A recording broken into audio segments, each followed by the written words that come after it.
cantante y compositora, nacida en Nueva York, posee 6 discos. Sus canciones han tocado el corazón de esta generación e invitan a todo aquel que las escuche a ser un adorador en espíritu y en verdad. Démosle la bienvenida a Cristín de Clario.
Si acaso usted está pensando, no me quedé muda. Todo lo contrario. ¿Sintieron ese silencio al principio? Ese vacío de sonido. Ese vacío de interacción. El silencio es incómodo. Y les conté el tiempo. Pensé que a lo mejor íbamos a durar algunos 30 segundos en puro silencio. Pero no se sienta mal de que la primera vez solo duraron 5 segundos sin silencio antes de decir algo. La segunda vez les toma un poquito más, 7 segundos. Y la tercera vez solo 3 segundos. Es naturaleza humana querer llenar el silencio. Pero ¿qué de las veces que cubrir el silencio con sonido no hace una mejoría al estado de silencio? Me explico. ¿Ustedes alguna vez han estado cerca de una persona que por fin tienes un rato de silencio? Te sientas, comienzas a meditar en el Señor. Y alguien dice como una tontería que no viene al caso. Yo no sé qué sería considerado aquí en Argentina como algo tonto. Pero a mí que me digan, ay, qué bonito está el día. Después de que yo he estado escuchando todo el día puras bocinas en mis oídos, bum, bum, bum, bum, bum, bum, bum, y que ya tengo 5 segundos de silencio solo para mí, a veces me resulta absurdo. Pero ¿a dónde les quiero llevar con esto? Y es lo que vamos a estar hablando en esta mañana. En la palabra de Dios hay 2 clases de silencios.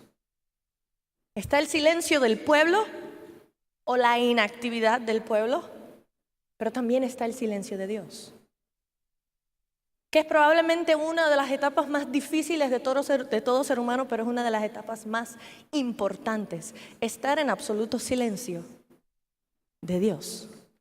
Saben, hay un dicho muy popular y ustedes lo han escuchado en canciones y de adoración y en predicaciones que dice que cuando Dios está en silencio es porque está. Y si usted va a la palabra de Dios, Dios no es de muchas palabras. Cuando Moisés iba a sacar al pueblo de Egipto, al pueblo de Israel de adentro de Egipto, sacarlos de la esclavitud, Moisés, que era tartamudo, estaba acostumbrado al silencio porque tenía su complejito. Le dice al Señor, pero cuando yo vaya allá, ¿qué le voy a decir? Porque me va a mirar el faraón como, ajá, ¿y tú qué? ¿Y qué dijo Dios? Dile, yo soy, te envía. Nada más. Y luego hizo silencio. Pero cada vez que Dios hace un silencio y una pausa en nuestras vidas, es porque se trama algo. Y cada vez que Dios rompe el silencio en nuestras vidas, siempre va a ser una mejoría al estado de silencio. ¿Sí me entienden? Y no pretendo entrar muy seria, de hecho tengo una anécdota que quiero contarles. Se trata de un crucero que estaba lleno de gente y el barco iba por alta mar y de repente saliendo de uno de los puertos en aguas infestadas de tiburones, una pareja que tenía a su bebecito estaban así en el riel mirando y de repente por un descuido, un viento, el bebé se le cae al mar. E inmediatamente, sin pasar 2 o 3 segundos, había un hombre de 80 años que estaba lanzado al agua, rescató al bebé y lo subieron al barco. Y bueno, el héroe del barco fue homenajeado esa noche con una cena especial. Vinieron todos los tripulantes del barco, toda la gente que estaba en ese barco vinieron a celebrar el heroísmo de este señor, que teniendo solo 80 años, se había lanzado a alta mar en esas aguas infestadas de tiburones por salvar a un bebecito. Y cuando al fin le dan la palabra al señor de 80 años, dicen, ¿qué fue lo que te motivó a tu alta edad? Como dicen ustedes los argentinos, estabas grande. Y a tu avanzada edad lanzarte y salvar a ese bebé.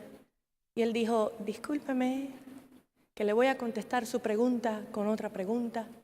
Pero lo que yo deseo saber es, ¿quién fue el individuo que me empujó? Y eso es lo que pretendo en esta mañana. Darte un empujoncito, aunque un poco incómodo, que te saque de tu área fácil, pero con el fin de que hagas algo grandioso para el Señor. De que puedas rescatar a los bebés de Dios que están allá afuera, desamparados. Y aunque sea por un empujoncito, te conviertas en un héroe de la fe. Bien, vamos a la palabra del Señor. Quiero que separen 2 escrituras. La primera es Josué capítulo 6, del 1 al 5. La segunda es Lucas 1, del 5 al 13. Pero vamos a Lucas después. Y dice la palabra del Señor, voy a estar leyendo de la Nueva Traducción Viviente, porque yo no sé usted, pero nosotros los jóvenes nos gusta que nos hablen en palabras simples, ¿cierto? Si nos dicen mucho vos visteis, fuisteis, rescatasteis, rescatados de la gracia del Dios vivienteis, y todos esos isteis, y a mí como que ya en el primer teis ya me perdí. Y me gusta esta versión, Nueva Traducción Viviente, porque te habla en palabras claras. Dice del verso 1 al 5 del capítulo 6 de Josué, en el nombre del Padre, del Hijo y del Espíritu Santo. Amén. Dice, ahora bien, las puertas de Jericó estaban bien cerradas porque la gente tenía miedo de los israelitas. A nadie se le permitía entrar ni salir. Pero el Señor le dijo a Josué, te he entregado Jericó, a su rey, a todos sus guerreros fuertes. Tú y tus hombres de guerra marcharán alrededor de la ciudad una vez al día durante 6 días. 7 sacerdotes caminarán delante del arca, cada uno llevará un cuerno de carnero. El 7º día marcharán alrededor de la ciudad 7 veces mientras los sacerdotes tocan los cuernos. Cuando oigas a los sacerdotes dar un toque prolongado con los cuernos de carnero, haz que todo el pueblo grite lo más fuerte que pueda. Entonces los muros de la ciudad se derrumbarán y el pueblo irá directo a atacar la ciudad. Y todos sabemos el relato de Jericó. Incluso hay una canción de niños, los israelitas me dieron 7 vueltas, me dieron 7 vueltas a Jericó. Oh, gritaron todos, cayeron los muros de Jericó. Oh, gritaron todos, cayeron los muros de Jericó.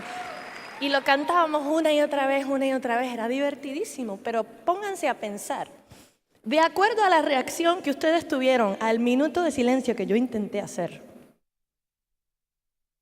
en donde sintieron esa naturaleza humana de irrumpir en ese silencio, de llenar ese vacío con sus sonidos. Imagínense lo difícil que debe haber sido para el pueblo de Israel pasar 6 días dando la vuelta de una ciudad amurallada que ya Dios le había dicho que le había entregado y quedarse completamente callado. Imagínate que el Señor te haya dicho que tienes un ministerio de autoridad pesada en el reino de Dios, que el Señor te ha hablado de ministrar a esta generación, de estar a cargo de cientos, tal vez miles de personas, de poder brindar mentoría, poder predicar o poder llevar el evangelio a las naciones, y que haya tanta promesa sobre ti y el Señor te diga, no digas nada. Que el Señor te diga que ya has de conquistar todas esas debilidades que te acosan, que te hostigan, que te acechan. Y el Señor te haya dicho, ya las conquistaste, pero no digas nada. Entiendo yo en mi corazón que lo que Dios estaba haciendo con el pueblo de Israel, ¿sabes qué era? Simplemente enseñándoles a obedecer y a depender. Diga conmigo, obedecer y depender. Otra vez, obedecer y depender. Dios le dijo, cállense. El pueblo de Israel era mucho peor que nosotros. Nosotros tenemos un poquito más de cordura en este tiempo, hemos aprendido un poquito más de costumbres, pero desde Éxodo hasta Levítico se ve que el pueblo de Israel era un pueblo terco, desobediente. Después incluso de haber visto la gloria de Dios en el monte Sinaí, haber visto a Moisés con su cara resplandeciente más que el sol del mediodía, hicieron un becerro de oro para adorar a un Dios que podían ver. ¿Por qué? Porque tenemos esa naturaleza de querer llenar las cosas nosotros y no permitir que Dios en su proceso y en su paciencia nos moldee de acuerdo al carácter de Cristo. Pero hay buenas noticias. La gracia de Dios siempre nos dará otra oportunidad. Y en esta mañana, yo sé que aquí habemos un grupo de personas que hemos entendido que estamos aquí por la gracia de Dios. Amén. Ahora, si hay algo dentro de ti que te ha hecho carente de poder llegar a ese punto de obediencia y de esa fe ciega en Dios, que dependes de Él, que si Él te dice brinca, tú le dices, ¿cuán alto, Señor? Sin cuestionar, sin titubear. Pues amén. Ese es mi deseo. Y el pueblo de Israel, dice el verso 1, que la ciudad amurallada se había construido por el temor, el miedo que Jericó le tenía a Israel. ¿Sabes qué? El diablo te tiene miedo. Yo no sé si te has dado cuenta, pero el reino de las tinieblas te tiene miedo. Qué bueno por las 3 personas que lo recibieron.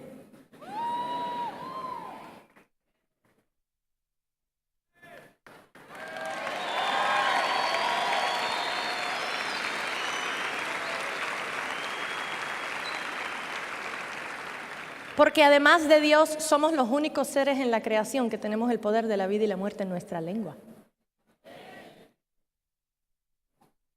La palabra del Señor dice, caerán a tu lado 1000, 10,000 a tu diestra, más a ti, más a ti, más a ti. Porque el reino de las tinieblas te tiene miedo. Y es por esa razón que hace tanta resistencia y tanta batalla y quiere erguir muros en tu vida para que tú no puedas avanzar, para que no cumplas propósito, porque el enemigo sabe que una persona que ha entendido su propósito y ha entendido su posición en el reino de Dios y obedece y depende de Dios, es el peligro más grande, es la bomba nuclear más grande para el reino de las tinieblas.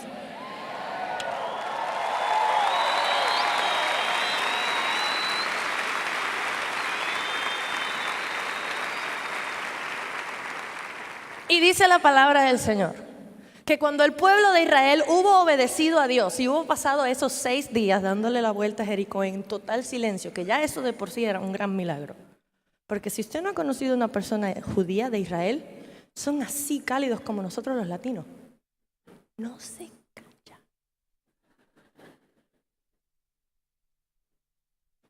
Y están todo el tiempo interactuando. Pasaron los 6 días. Dieron la vuelta en silencio. Llega el 7º día. Dan las 6 vueltas y los únicos que estaban permitidos hacer sonido eran los sacerdotes con los carneros. Imaginen la escena. Imagínense que ustedes, adoradores, conocedores del Dios vivo, estén ahí sentados y Dios les diga, no hagan ningún sonido mientras Cristín de Clario y su banda adoran a Dios. La cosa más difícil del mundo para un adorador, estar en silencio. Pero ¿saben qué? Hay algo que se llama, ustedes conocen acerca del concepto de momentum. Está bien, se lo explico. El momentum es cuando un objeto que ha estado estático, que no se ha estado moviendo, comienza a moverse y va agarrando una fuerza y una velocidad y sigue, y sigue, y sigue, y sigue. Llega un momento que sigue solito. Eso es momentum. Y el momentum del espíritu es más efectivo cuando un objeto que ha estado estático es movido por la presencia de Dios. Pero solo se puede lograr obedeciendo y dependiendo de Dios. Obediencia y dependencia. El pueblo de Israel permitió que Dios les comenzara y les iniciara su momentum. Y cuando llegó ese séptimo día, esos deseos que ellos tenían embotellados dentro de sí, de gritar en adoración al Dios real, al Dios veraz, al Dios que nunca les había mentido, todo lo contrario, que los había perdonado, los había sacado de Egipto, de la esclavitud, y le había dado una nueva oportunidad, y iban rumbo a cruzar para alcanzar la promesa que Dios le había dado. Llegó el momento de romper el silencio. Y esos deseos que tenían dentro de ellos salieron en un grito. Y yo nada más imagino el grito del pueblo de Israel. Fue tan fuerte que el grito del pueblo de Israel activó la manifestación de la presencia de Dios. Dice la palabra del Señor que la presencia de Dios derrumbó los muros. ¿Saben? Los muros de Jericó no eran unas murallitas de bloques como las que nosotros conocemos. El muro de Jericó medía más de medio kilómetro. Era demasiado grande, era imposible que se derrumbara solo con la presencia